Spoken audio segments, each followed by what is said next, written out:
नमस्कार, आप देख रहे हैं खबर दोपहर। आपके साथ मैं हूं अलीम अतर। शुरुआत बड़ी खबर से करेंगे। सीएम से ईडी की पूछताछ जारी है। हेमंत सोरेन से इस वक्त रांची के ईडी ऑफिस में पूछताछ चल रही है और ईडी ऑफिस की पूछताछ के करीब 2 घंटे पूरे हो चुके हैं। यानी कि 2 घंटे से सीएम हेमंत सोरेन से ईडी की टीम पूछताछ कर रही है। करीब 2 घंटे पूरे हो चुके हैं। 200 सवालों की लिस्ट तैयार है जिसको लेकर पूछताछ की जा रही है। 200 सवालों में से कई सवाल आज पूछे जाएंगे या कल पूछे जाएंगे, यह देखने वाली बात होगी। लेकिन 200 सवालों की लिस्ट तैयार है जिसका जवाब सीएम हेमंत सोरेन को देना है। जवाब लेने में ईडी के अधिकारी जुटे हुए हैं। ईडी ऑफिस के बाहर सुरक्षा की कड़ी व्यवस्था की गई है। तो 2 घंटे बीत चुके हैं, अब तक पूछताछ चल रही है। झारखंड के मुख्यमंत्री हेमंत सोरेन इस वक्त रांची के ईडी ऑफिस में मौजूद हैं। हालांकि दिल्ली से अधिकारियों की टीम पूछताछ के लिए पहुंची है। तो सीएम हेमंत सोरेन से रांची में ईडी के जोनल ऑफिस में पूछताछ जारी है। यहां 200 से अधिक सवालों की लिस्ट तैयार है जिनके जवाब लेने के लिए दिल्ली से 3 वरिष्ठ अधिकारियों की टीम ऑफिस में मौजूद है। इन अधिकारियों में ज्वाइंट डायरेक्टर, असिस्टेंट डायरेक्टर और डिप्टी डायरेक्टर स्तर के अधिकारी शामिल हैं। सीएम आवास से हेमंत सोरेन के काफिला जब निकला, उसके बाद उनके साथ भाई बसंत सोरेन और समर्थकों का हुजूम दिखा। कड़ी सुरक्षा के बीच ईडी ऑफिस तक पहुंचाकर समर्थक वहां से निकल गए। इस दौरान ईडी ऑफिस के बाहर कड़ी सुरक्षा व्यवस्था दिख रही है।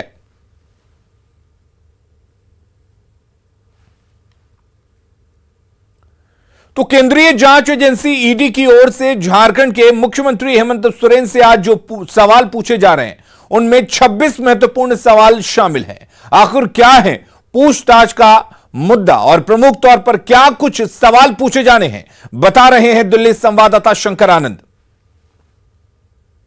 केंद्रीय जांच एजेंसी प्रवर्तन निदेशालय यानी ईडी की टीम के द्वारा झारखंड के मुख्यमंत्री हेमंत सोरेन से आज पूछताछ की जा रही है। अगर मामले की बात करें तो अवैध खनन से जुड़ा यह मामला था और इसी मामले की तफ्तीश के दौरान में कई लोगों की गिरफ्तारी हुई, कई लोगों से महत्वपूर्ण पूछताछ हुई और उसी पूछताछ के दौरान और छापेमारी के दौरान में कई ऐसे महत्वपूर्ण दस्तावेज बरामद हुए जिसका वास्ता सीधे तौर पर मुख्यमंत्री हेमंत सोरेन से जुड़ा। दरअसल पंकज मिश्रा की के आवास पर जब छापेमारी की जा रही थी तो उसके आवास से मुख्यमंत्री हेमंत सोरेन का बैंकिंग ट्रांजैक्शन से जुड़ा हुआ कई दस्तावेज, चाहे पासबुक की बात कर ले, चेकबुक की बात करें, और चेकबुक में कई ऐसे चेकबुक थे जिसमें कि हेमंत सोरेन के सिग्नेचर्स थे, वो बरामद किया गया। कई ब्लैंक जो चेक है वो बरामद किया गया। तो आखिर मुख्यमंत्री का जो तमाम जो दस्तावेज है वो एक आरोपी के घर पे क्या कर रहा है, किस तरह से वहां पे उपलब्ध हुआ, तो इन तमाम मामलों पे भी पूछताछ की जाएगी। हालांकि यहां पर जिस तरह से अगर बात करें तो इस मामले में कई जो सवालों की फहरिस्त की अगर बात करें तो हमारे सूत्र बताते हैं कि आज हेमंत सोरेन से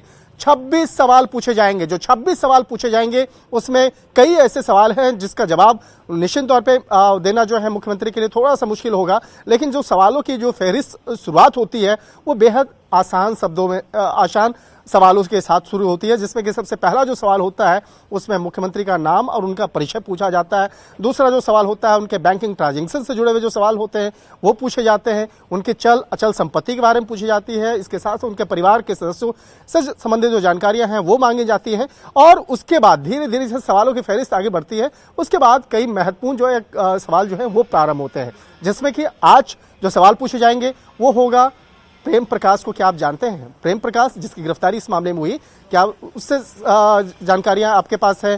क्या वो आपके आवास पे आता था? क्या उससे संबंधित जो लेन देन होता था? इन तमाम मामलों पर सवाल जवाब किया जाएगा। इसके साथ ही जो सबसे महत्वपूर्ण सवाल होगा वो होगा पंकज मिश्रा से जुड़ा हुआ। पंकज मिश्रा जिसकी गिरफ्तारी भी हुई है और पंकज मिश्रा का जो बयान दर्ज हुआ था वो बेहद महत्वपूर्ण है। तो पंकज मिश्रा से सवाल जवाब, कई सवाल जवाब बनाए गए हैं। और इसके साथ साथ जो रवि केजरीवाल नाम का एक शख्स है, रवि केजरीवाल का जो स्टेटमेंट हुआ है उस आधार पर भी आगे पूछताछ की जाएगी। तो कहा जा सकता है ये सवालों की जो फहरिस्त है, जो सवाल जवाब जो है वो देर शाम 7 बजे तक चलने की संभावना है। और कहा जा सकता है कि जैसे जैसे इस मामले पर तफ्तीश का दायरा आगे बढ़ेगा और इस मामले में कई सवाल जो महत्वपूर्ण पूछे जाएंगे, कहा जा सकता है कि आने वाले वक्त में इस मामले पर कई और भी खुलासे देखने को मिल सकते हैं। वीडियो जर्नलिस्ट अंकित जैन के साथ शंकर आनंद, न्यूज 18, ईडी मुख्यालय, दिल्ली। और उधर पटना में आयकर विभाग की बड़ी छापेमारी हुई है। जानकारी जो सामने आ रही है उसके मुताबिक खबर यह है कि साकार कंस्ट्रक्शन कंपनी से बिहार के उद्योग मंत्री समीर महासेठ का कोई लेना देना नहीं है। समीर महासेठ ने 3 साल पहले ही इस कंपनी से इस्तीफा दे दिया था। सुदीप कुमार और दूसरे पार्टनर मिलकर पिछले 3 साल से इस कंपनी को चला रहे हैं।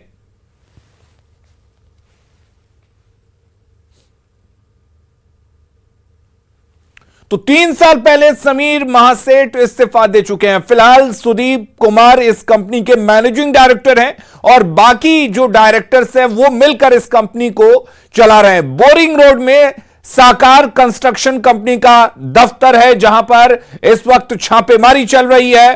और सबसे बड़ी जानकारी जो अब तक निकलकर सामने आई है वो ये कि उद्योग मंत्री समीर महासेठ का इस कंपनी से कोई लेना देना नहीं है। 3 साल पहले हालांकि इस कंपनी से जुड़े हुए थे, लेकिन 3 साल पहले उन्होंने इस कंपनी से इस्तीफा दे दिया था। डिपार्टमेंट की टीम आज राजधानी पटना में बड़ी कार्रवाई कर रही है।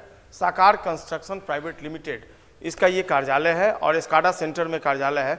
बताया ये जा रहा है कि बिहार सरकार के उद्योग मंत्री समीर महासेठ के जो बिजनेस पार्टनर उनके साले हैं, उन्हीं के ठिकानों पर छापेमारी चल रही है।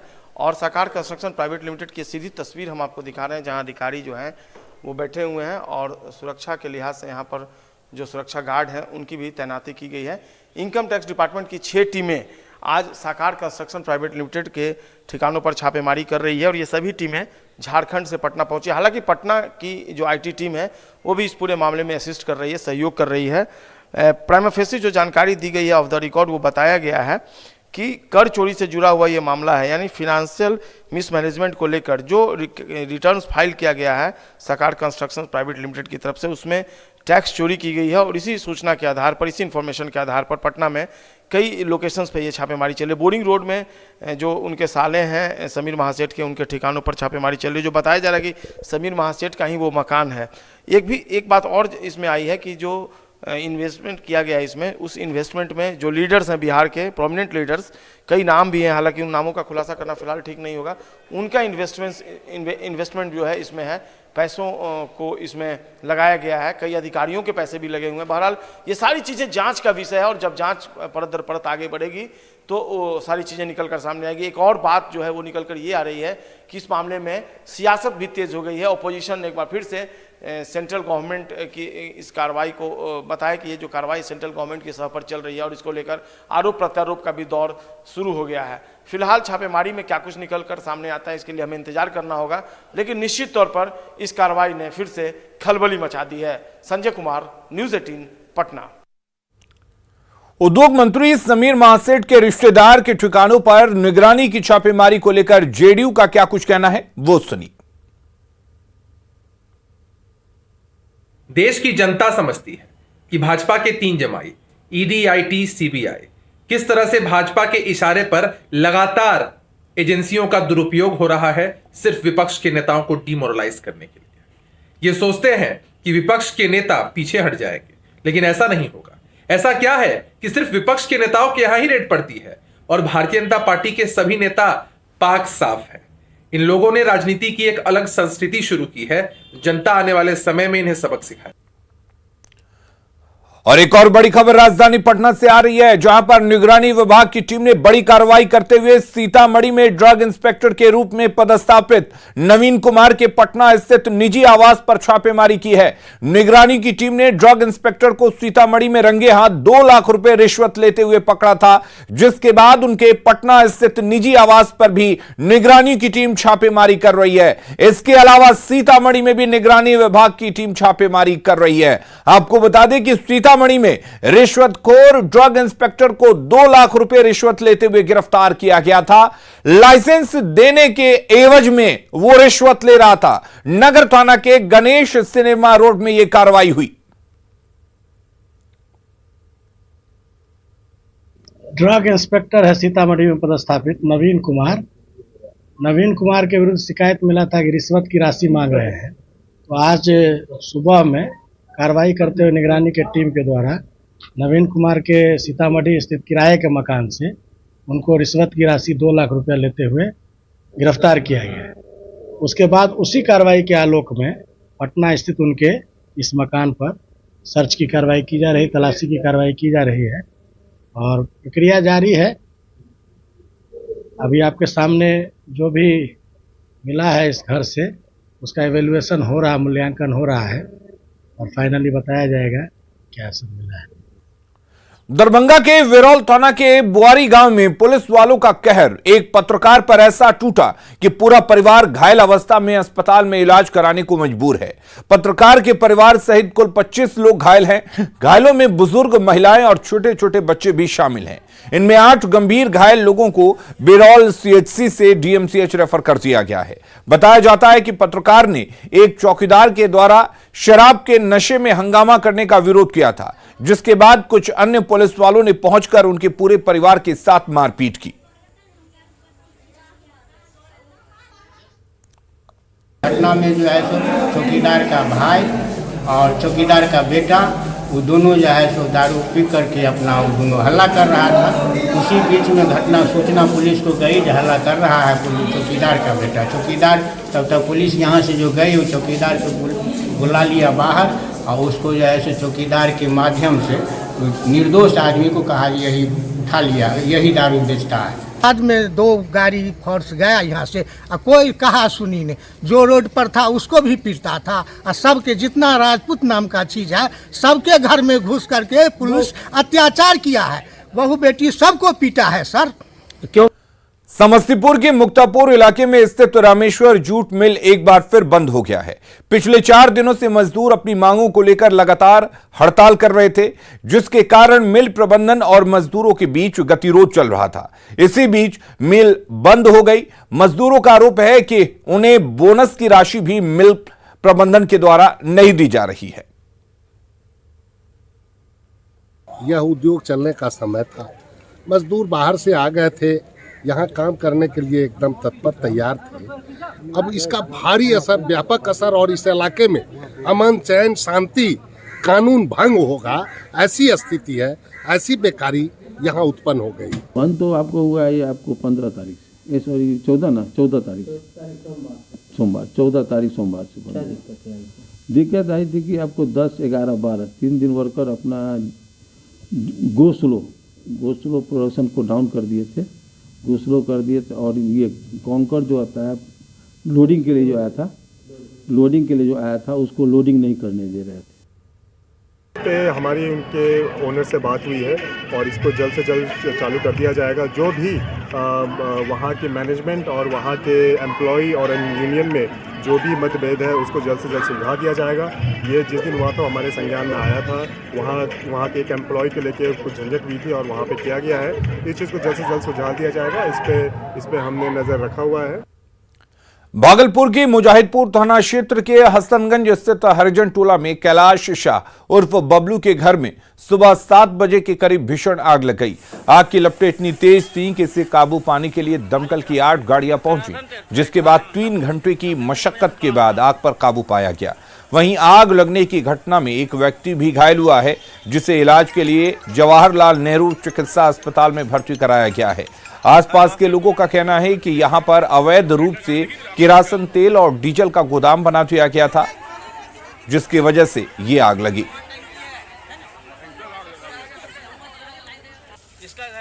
तो तस्वीर आप देख सकते हैं किस तरह से धुएं का गुबार दूर से ही दिखाई पड़ रहा था और आग की लपटें कितनी भयावह हैं कि दमकल की 8 गाड़ियों ने आग पर काबू पाया। आग लगने के बाद से मौके पर अफरा तफरी का माहौल रहा। लोगों का आरोप है कि यहां पर अवैध तरीके से डीजल और केरोसिन तेल का गोदाम बनाकर रखा गया था, जिसकी वजह से आग ने इतनी भयावह रूप ले लिया। आप देख सकते हैं आग की लपटें कितनी भयानक हैं और आग की भयावहता का पता इस बात से लगाया जा सकता है कि 3 घंटे की मशक्कत के बाद आग पर काबू पाया गया। सिकंदरपुर के हरिजन टोला में सुबह आज भयंकर आग लगी थी। आप देख सकते हैं कि ये वही घर है जिसमें आग लगी थी। यहाँ पर किरासन तेल का गाड़ी रखा हुआ है। अंदर में जो है काफ़ी मात्रा में ड्रम है। जिसमें लोग आशंका जाहिर कर रहे हैं कि उसमें करासन तेल और डीजल रखा हुआ था। पिछले दिनों ही बबरगंज थाना क्षेत्र के हसनगंज मोहल्ले से ही अवैध रूप से डीजल को पकड़ा गया था और थाने ले जाया गया था। 8 गाड़ियों के द्वारा जो है यहाँ पर आग पर काबू पाया गया है। फायर इंस्पेक्टर यहाँ पर हैं, उनसे बात करते हैं। सर, कैसे काबू पाया गया? वो फोम देने के बाद में वो आग पर काबू पाया गया। कई गाड़ियों में लगा? 7 गाड़ियों के सहयोग से आग बुझा है। 7 गाड़ी? हाँ। 8 मंगाए थे? हाँ, 7 गाड़ी के सहयोग से। मैंने क्या चीज का आग था सर? एक किरासन तेल या डीजल, इसमें तो सामने झलक रहा है कि ड्राम रखा हुआ, ड्राम से आग लगा है तेल से। इतना रिहायशी इलाका में सर ये चल रहा था, आसपास के लोग भी कुछ खबर कभी नहीं की? कभी नहीं, हम लोग को कोई जानकारी नहीं। वे जो यहाँ पर थे उस समय उनसे बात करते हैं। कैसा आग था यहाँ पर? सर आग बहुत बड़ा आग था सर। जैसे मतलब कि जब ड्राम फट रही थी तो आग गुब्बारा तरफ फैल रहा था, जिससे आग पे काबू पाना बहुत कंट्रोल था। जब ये सर आए तो टीम इनकी आई तो हम लोग टीम तो बड़े से हमारे जितने भी ग्रामीण लोग हैं, टोला मोहल्ला, सब मिलकर फॉग चालू किए तो वो आग पे कंट्रोल पाया गया, काबू पाया गया है। और जो है यहाँ पर फायर ब्रिगेड को जो है काफी मशक्कत करनी पड़ी उसके बाद। लेकिन सबसे बड़ा सवाल उठता है कि आग जो यहाँ पर करासन तेल और पेट्रोल का जो भंडारण किया जाता था उसकी सूचना थाने को क्यों नहीं थी? एक डिपो इस तरह का अवैध, उसके बाद जो है यहाँ पर उसे शिफ्ट कर दिया गया था और उसी के कारण आज यहाँ पर ये बड़ा हादसा हुआ है, जिसमें एक व्यक्ति घायल भी हुआ है जो मायागंज अस्पताल में। आशीष रंजन, न्यूज़ 18 भागलपुर। रोहतास के नासरीगंज थाना के अमियावर में सोन नदी में बालू खनन करने के लिए बांध बांधने के दौरान 2 पोकलेन मशीन बह गई।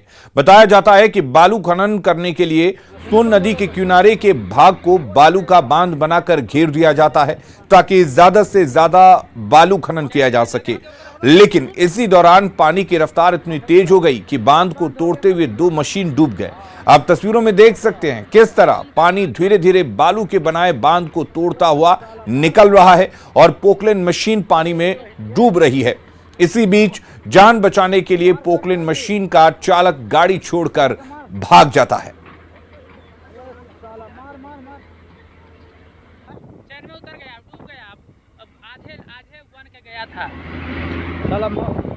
खत्म कहानी हो गया आदमी कहा गया।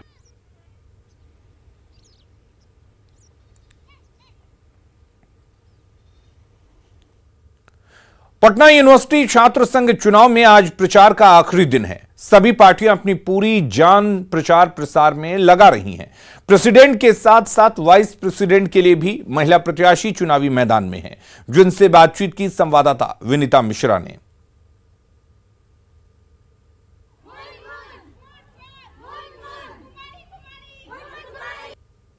छात्र संघ चुनाव की सरगर्मी तेज हो गई है और हर ओर प्रचार प्रसार का दौर जारी है, क्योंकि आज आखिरी दिन है।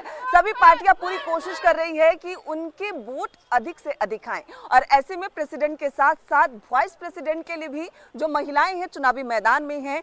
CYSS की तरफ से मुनमुन कुमारी वाइस प्रेसिडेंट के लिए चुनावी मैदान में हैं। अलग अलग वादे, क्योंकि इस बार जो महिलाओं की भागीदारी है वो अधिक नजर आ रही है।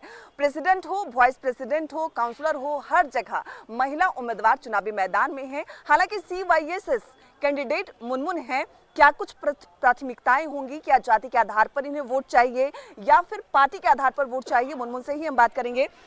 मुनमुन, उपाध्यक्ष के पद पर चुनावी मैदान में हैं आप, क्या कुछ एजेंडे हैं आपके? मेरा एजेंडा है जो गर्ल्स की सेफ्टी को लेकर, बिकॉज यूनिवर्सिटी में बहुत सारी ऐसी प्रॉब्लम है जो कि बॉयज़ लोग नहीं सुलझा पा रहे, वो लोग नहीं रख पा रहे हमारी बातें। तो मेरा मानना ये रहेगा, मेरा मकसद ये रहेगा कि लड़कियों की जो प्रॉब्लम्स है वो सारी बाहर निकल कर आए। तो बिल्कुल यहाँ साफ तौर पर आप देख सकते हैं किस तरीके से मुनमुन के जो सपोर्टर हैं वोट फॉर मुनमुन के नारे लगा रहे हैं। उनका साफ तौर पे कहना है कि गर्ल सेफ्टी से ज्यादा जरूरी कुछ भी नहीं है। विनीता मिश्रा, न्यूज़ 18 पटना। और वहीं प्रेसिडेंट पद के लिए मानसी झा चुनावी मैदान में है, जो निर्दलीय चुनाव लड़ रही हैं। मानसी का क्या कुछ कहना है, आप भी सुनिए। विश्वविद्यालय में बहुत सारी समस्याएं, अगर समस्या की बात करें तो अनेकों समस्याएं हैं, लेकिन हमारा प्लेसमेंट सबसे ज़्यादा इंपॉर्टेंट है।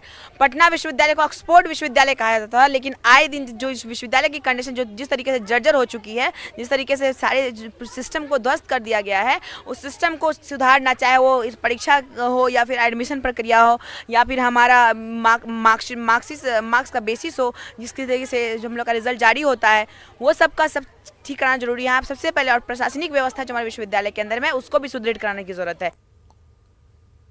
और उधर आयशा की तरफ से आदित्य प्रेसिडेंट पद के लिए चुनावी मैदान में है। क्या कुछ कहना है आदित्य का, आप भी सुनिए। हमारा जो मुद्दा है पटना यूनिवर्सिटी को सेंट्रल यूनिवर्सिटी बनाना, सेंट्रल लाइब्रेरी को 24/7 खोलना, हर एक कैंपस में जेंडर सेंसिटाइजेशन सेल हो जो कैंपस को जेंडर के प्रति सेंसिटाइज करने का काम करे। हमारा जो मुद्दा है वो है कि विश्वविद्यालय स्पेशल बस सेवा शुरू हो जो विश्वविद्यालय से सभी दिशाओं में जाए। और खबरें लगातार जारी हैं, आप बने रहिए न्यूज़ 18 बिहार झारखंड के साथ।